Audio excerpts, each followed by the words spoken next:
Ukraine যুদ্ধ অবসানে Saudi আরবের রাজধানী রিয়াদে আলোচনা হয়েছে যুক্তরাষ্ট্র ও রাশিয়ার শীর্ষ কর্মকর্তাদের মাঝে। ৩ বছর আগে রাশিয়া ইউক্রেনে সর্বাত্মক হামলা শুরু করার পর এই প্রথম যুক্তরাষ্ট্র ও রাশিয়ার কর্মকর্তাদের মধ্যে সরাসরি বৈঠক এটি। এই বৈঠকের ফলাফলের প্রশংসা করেছেন রুশ প্রেসিডেন্ট ভ্লাদিমির পুতিন।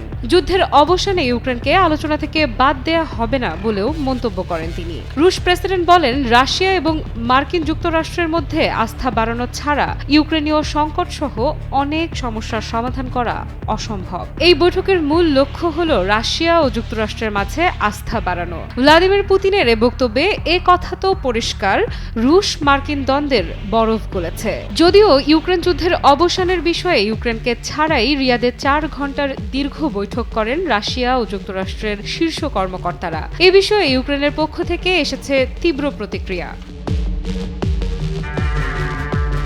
ইউক্রেনের প্রেসিডেন্ট ভলোদিমির জেলেনস্কি বলেন, কিয়েভকে ছাড়া কোনো শান্তি চুক্তি মানবে না ইউক্রেন। সার্বভৌম দেশ হিসেবে আমাদের অংশগ্রহণ ছাড়া আমরা এই ধরনের কোনো চুক্তি মেনে নেব না। তবে কিছুদিন আগেই রাশিয়ার সঙ্গে চলমান যুদ্ধে যুক্তরাষ্ট্রের সহায়তা ছাড়া এক পাও এগোনো সম্ভব নয় ইউক্রেনের বলে জানিয়েছিলেন তিনি। যুক্তরাষ্ট্র যদি সহায়তা না দেয় তবে অচল হয়ে পড়বে ইউক্রেন বলেও জানিয়েছিলেন জেলেনস্কি। তবে পুতিন বলেছেন, রাশিয়া কখনোই কিয়েভ অথবা ইউরোপীয়দের সঙ্গে আলোচনার বিষয়টি প্রত্যাখ্যান করেনি, বরং তারাই মস্কোর সঙ্গে আলোচনায় অস্বীকৃতি জানিয়েছিল।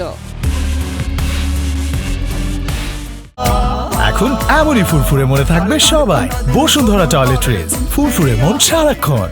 রুশ প্রেসিডেন্ট বলেন, আমরা কারো ওপর কোনো কিছু চাপিয়ে দিচ্ছি না।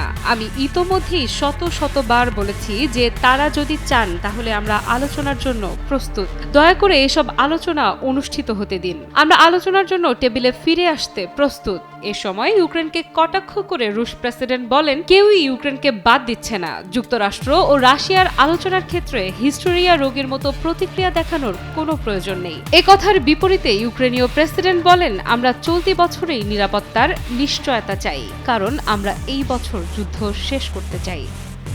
আফরিদা ইফরাত, নিউজ 24।